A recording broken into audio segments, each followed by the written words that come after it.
and you lose these games, man. It's like the players, you know,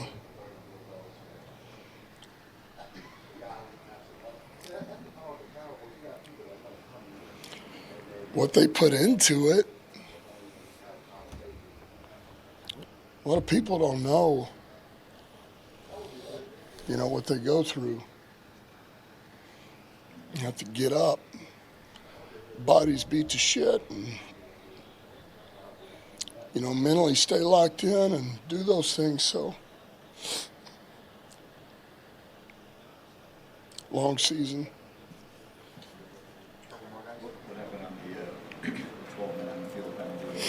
It's my fault. It's my fault.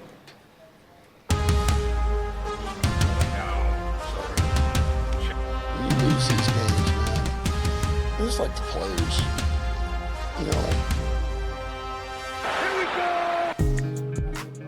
Well, good morning, good people. Mark Holmes here, and as always, I want to say thank you all for watching, commenting, subscribing, and being part of the Joe Boo Sports Report. Without you guys, as well as you ladies, you know that this literally does not work. I feel for Dan Campbell.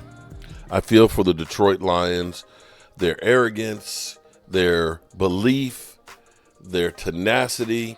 This is what sucks about sports. In the end, it's only one winner. It's only one winner. And last night, it was the Commanders. You know what sucks? This is absolutely crazy. My brother called me in the middle of the game. So you have to understand, I grew up in the Washington, D.C. area, okay? Back when the Commanders were good. Richie Pettibone, their defensive coordinator, his kids, we went to school together. His daughter was a cheerleader. His son, Richie Jr., was a linebacker on our football team and went to the University of Maryland. And this is when they were winning Super Bowls in the early 80s. And it was hell being a Cowboy fan. The rivalry was so intense. I, like my dad, have always been a Cowboy fan. My uncles and cousins and my brother, one brother doesn't care about football, diehard Washington fan. To this day, my dad and my brother have $20 on each game. Cowboys, Washington, all season long. When the Cowboys are winning, my brother just sends the check. When Washington's winning, he's coming by to pick up the money. It's like that. It's talking trash.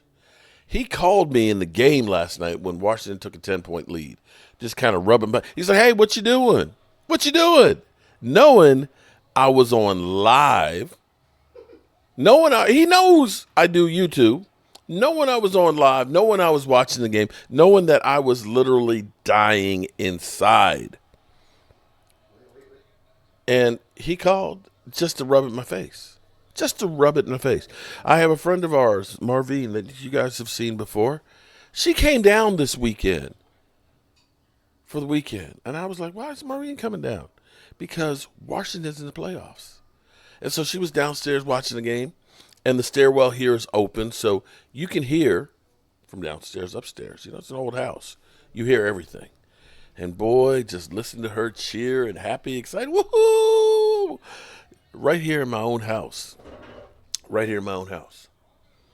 And so this morning, after last night's meltdown, because I literally melted down, I wake up because it's beginning to rain outside. It's about 37 degrees.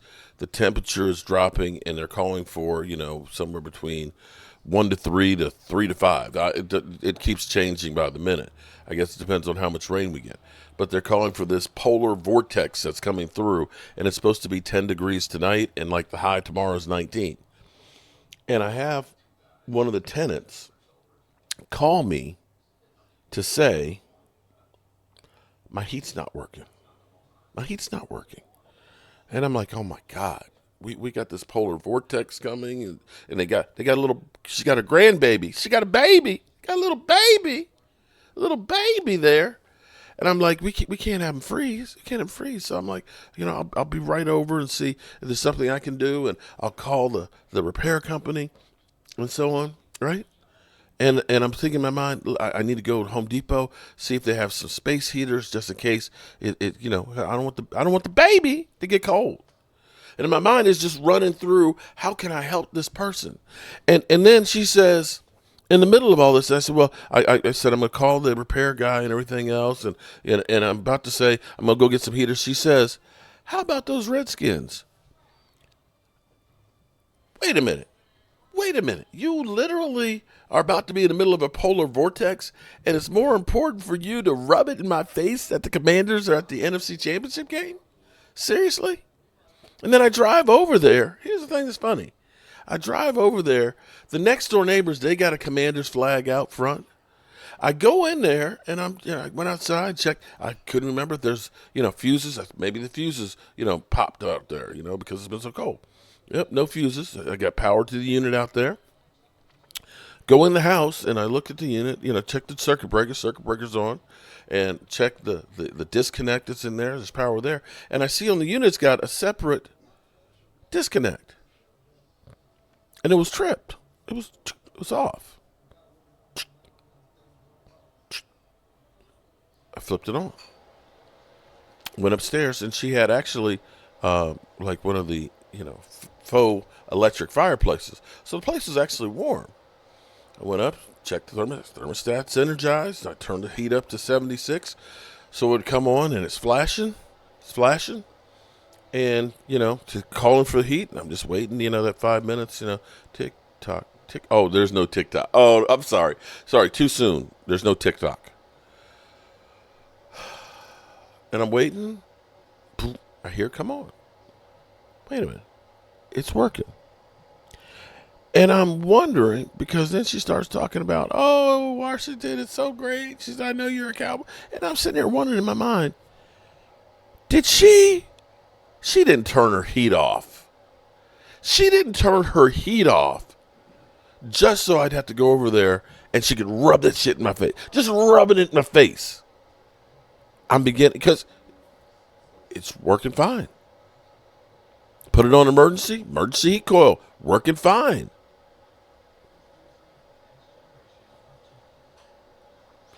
It's going to get rough.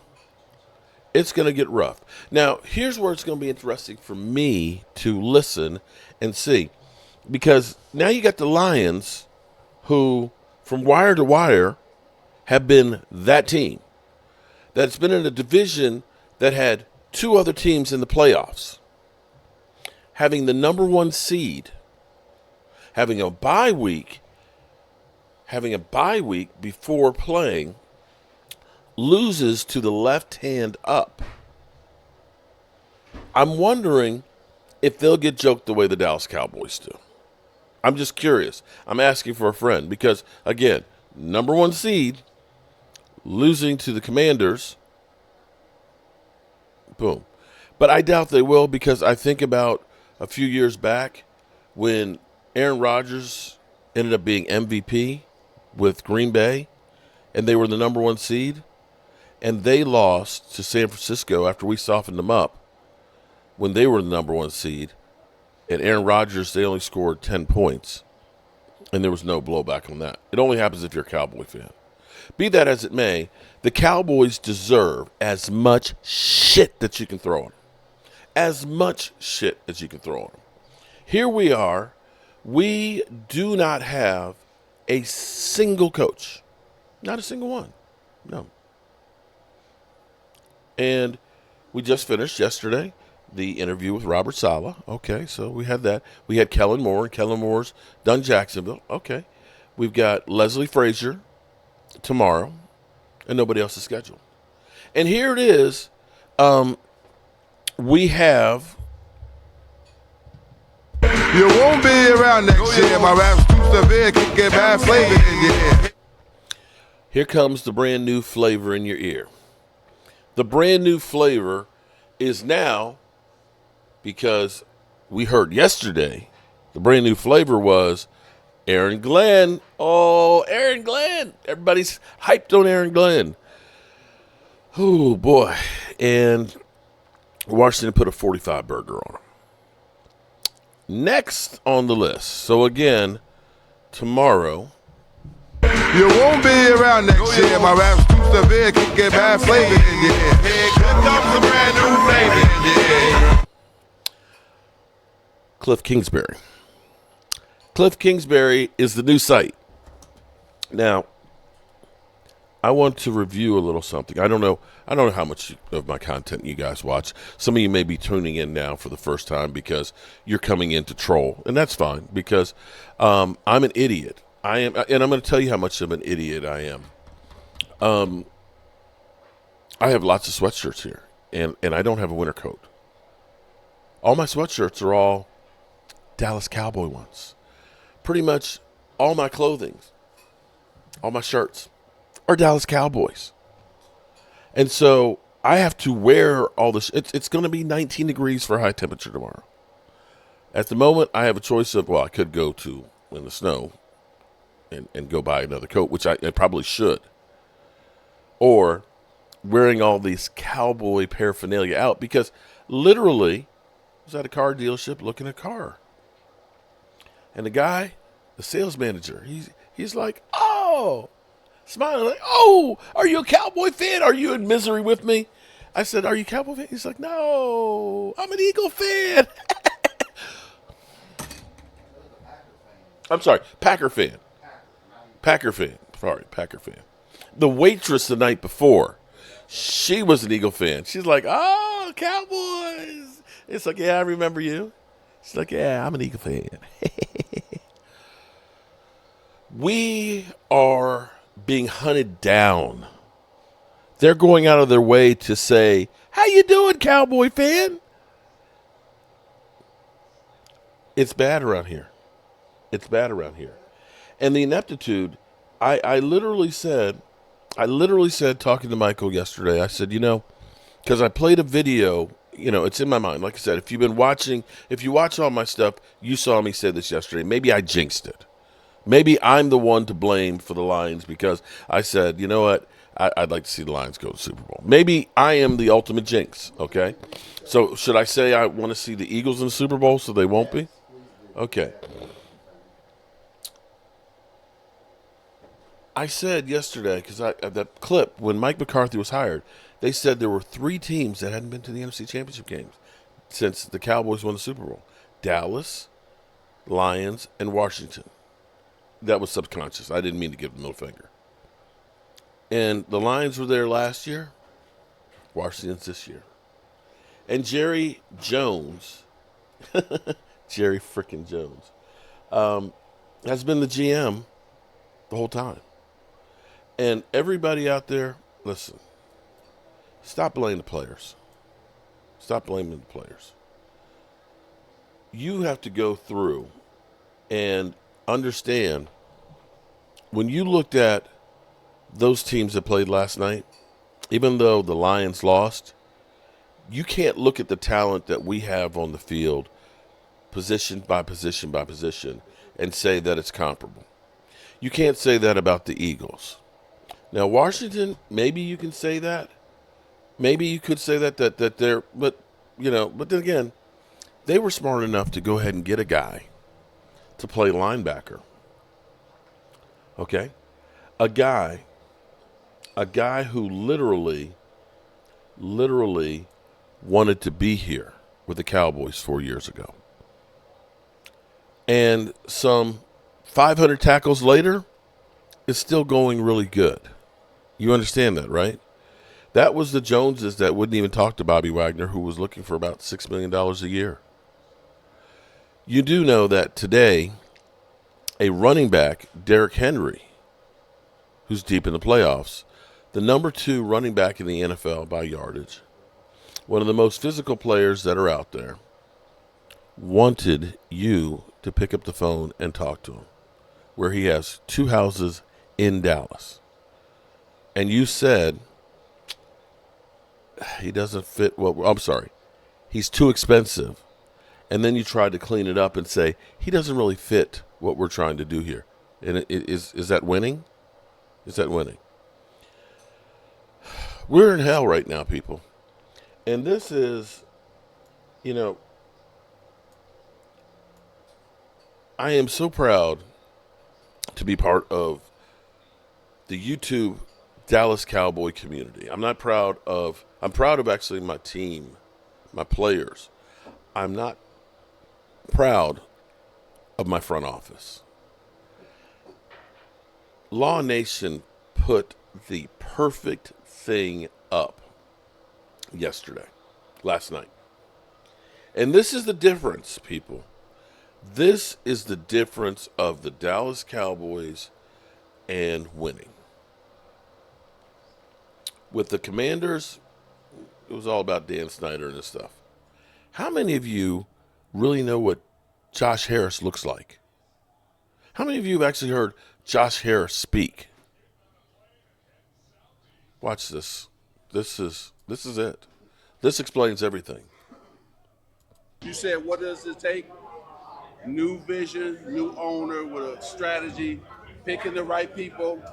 First, our coach, Coach Quinn, Adam Peters, and then we all step out the way and let them do their job. Talent, culture, and people. There it is. Talent, culture, and people. So that's it. Don't make this about us. Any consideration to finally giving somebody else that title? No, just no. I bought the team. I think the first thing that came out of my mouth. Anybody here was at that press conference? Okay, somebody asked, did you buy this for your kids? And I said, hell no, I bought it for me. And I didn't buy an investment. I bought an occupation. And I bought something that I was going to do. I was 46. I bought something I was going to do for the rest of my life. The facts are that since I have to decide where the money's spent, then you might as well cut all the bullshit out.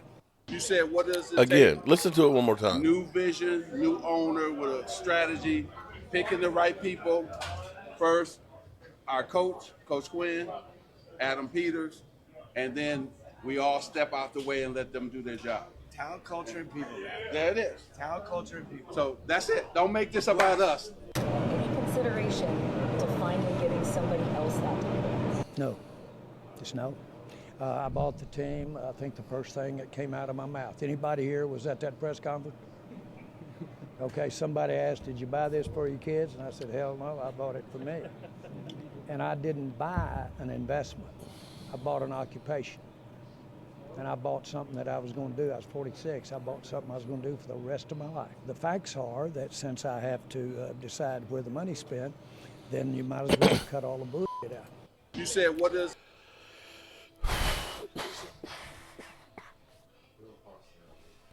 Yo, excuse me. I'm choking. I'm choking on the Cowboys. Doesn't matter. Doesn't matter if it's Kellen Moore. Doesn't matter if it's Kliff Kingsbury. Doesn't matter if it's Robert Saleh. Doesn't matter if it's Leslie Frazier. It doesn't matter if it's Aaron Jones or Ben Johnson. None of them can get over what Jerry Jones does. And that sucks for a Cowboy fan. It sucks. Trolls, have at it, man. Have at it. I am about as disgusted at the moment as I have ever been with the Dallas Cowboys. And there's nothing else I can do. Let's go back to maybe Deion Sanders is the answer. We need somebody who literally will bitch slap Jerry Jones. I saw a tweet from Ed Werder, and I, of course, always reading Ed Werder's tweets, and it had something to do with the Cowboys. Ed is a Cowboy insider for WFAA-TV in Dallas. Had to do with Deion, had to do with Jerry Jones, and maybe this is actually in the on-deck circle and could happen, and Ed Werder kind enough to join us. So you piqued my interest with this, so explain what your tweet was all about. That was my one and only interest in tweeting, Dan, was to get your attention. Thank you. And to have an opportunity to make a long-awaited guest appearance on the show. If you want to play golf again, let me know. Yeah.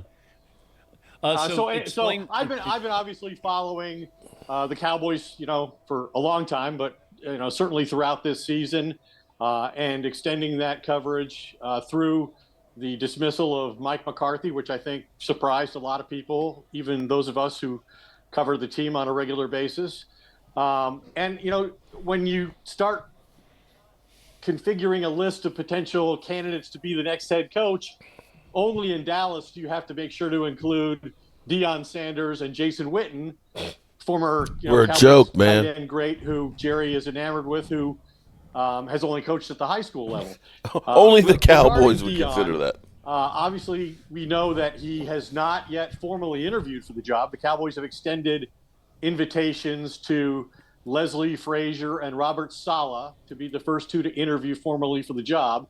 But Deion told Adam Schefter the other day that Jerry Jones reached out to him and they discussed the job. And everything I continue to be told, Dan, is that Jerry is interested. It was described to me as he's enamored with the idea.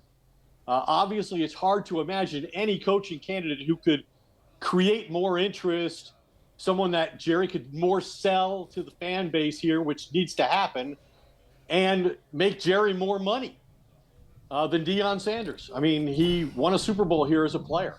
So there are also people around Deion who tell me that he's being urged by his supporters in Colorado to take the job, and that they believe if Jerry ever does offer him the job, that he will take it, that he has an extension to remain at Colorado on his desk that he hasn't even looked at as he considers these other possibilities. But, I mean, there are also people close to Deion who tell me they don't see it happening, but they've seen things happen with Jerry Jones that they didn't expect to happen before. And he did hire Barry Switzer, so you can't rule anything out. He's the most unpredictable owner in the NFL on any subject, especially this one. But do you think that Jerry Jones had somebody in mind when he was willing to let Mike McCarthy leave? I assume that Jerry's done this enough times. This is his 8th time. That he knows before you let somebody who has some value and has proven himself to the degree, Mike McCarthy has as a head coach in this league with 2 different franchises, that you're sure you're going to get somebody who you think is going to do a better job.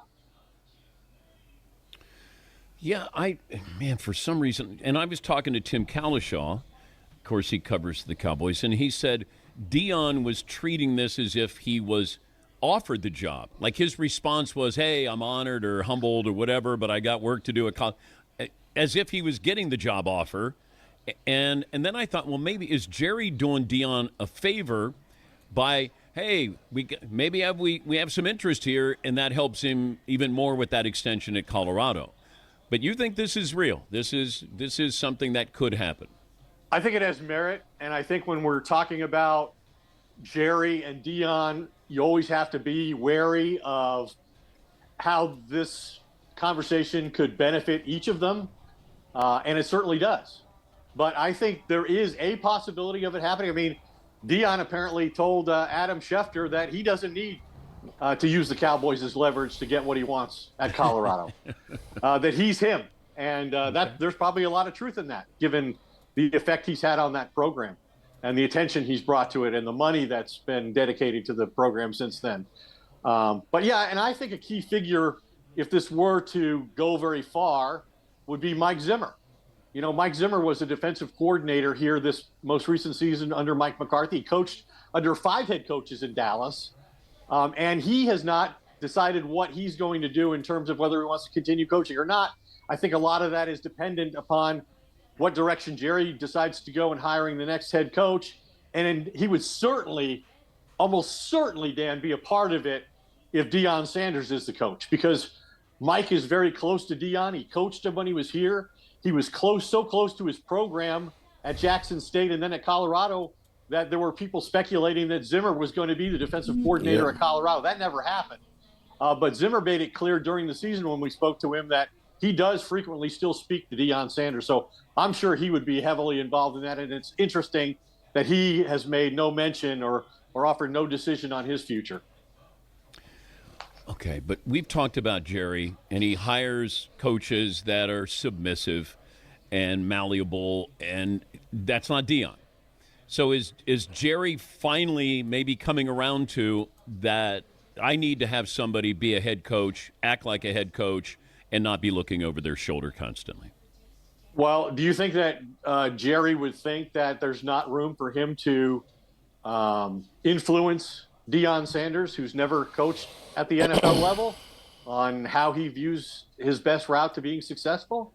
I think Jerry would see this as a very positive opportunity for him to influence the way Deion Sanders coaches Jerry's football team. Now, it was interesting that during the season, when Jerry was first asked about Deion, he praised him as one of his favorite players of all time and his competitiveness that he brought to the team. But he also sort of dismissed his value as a head coach in the NFL because he said what Deion offers now that's most attractive and most influences his success at CU in the college level is his ability to recruit. And that's not going to be a significant part of his success. This is true. In the NFL, should he opt to coach in the NFL. And that's true. I mean, he could influence free agents, but the Cowboys have not been heavily involved in free agency in recent years, to their own detriment, quite honestly. They were the last team to sign a player 4 out of the last 5 years. So it was interesting to me that Jerry thought that was the most unique ability Deion possessed, and that it would not be a significant factor in whether he succeeded at the NFL. In other words, we're just going to suck. Did Mike McCarthy want out? That's not the sense I got. I mean, when the season ended, he was unequivocal and very public about the fact that his goal in the next few days was to remain in Dallas. He said he had made an investment in Dallas. The Cowboys had made an investment in him. I think his family wanted to be here. I sincerely think Mike McCarthy wanted and expected it to work out. And I don't know that we fully understand the real reasons it didn't. Great to talk to you as always, Ed. Thank you. Well, there we go. There we go, good people. The writing's on the wall. It's funny to me because, I get people that say, oh, well, Jerry Jones been buying the grocery. It's on the cooks. It's on the cooks. Bro, sorry. When you don't have a linebacker, and you say a 206-pound safety is good enough. When you literally have decent defensive linemen, you refuse to pay them and say, we're just going to go ahead and we'll just draft our way out of this. People, that ain't going to do it. It's not enough. It's not enough. Okay? Literally, it's not enough. I don't know where I go from here. I don't know where we go from here. But at the moment, Jerry Jones has to make a major move to try and win back the fans. This season has been literally everything that could possibly go wrong. As Stephen A. Smith says, what can go wrong will go wrong for sure this year. And Cowboy fans, they're pissed. We're all pissed. And you are just having us drop by flies. I deserve to be trolled the way I get trolled. Eagle fan, thank God 49ers sucked this year. Thank God. Although Washington, I will say, Washington fans at least smile when they make fun of you. 49er fans are just assholes. They're just assholes. But I don't see them anymore, though. At least there's that. There is some good news, at least for me. At least I'm not seeing 49er fans. But we got a lot of work to do, man. And unfortunately, all that work goes through an 82-year-old defiant man who believes he is better than everybody else at trying to fix this shit. And he's the one that got us in this mess. Congratulations, Dan Quinn, Dante Fowler, Dorrance Armstrong, Tyler B. Oddish, Joe Witt, and all of you guys that were smart enough to get the hell out of Dallas and out from under Jerry Jones so you could shine. I don't know if Jerry Jones is going to be able to make the shit shine here, but we'll just have to wait to see on that one. I am a disgusted Dallas Cowboy fan that is literally contemplating some crazy shit right now. Desperate times call for desperate measures. Peace. I've eaten a lot of raccoon. Yes. The answer is yes. And I've eaten it hunting. I've actually had it served by my mom at the table away from hunting. And I have eaten raccoon. And yes, it's not uncommon at all. I'll tell you something that is one of my favorites is squirrel. And it's wonderful, and my mother could do a great job of it. And we all had our favorite pieces, and my dad and sister, I have one sibling, a sister, and they would fight over, not fight, but my mom and I, they were just my sister and I as far as siblings. My mom and I wouldn't even ask for the brain in a squirrel. Oh, man. And delicious, seriously. My dad loves cow My brain. sister always got it, or my dad. The fight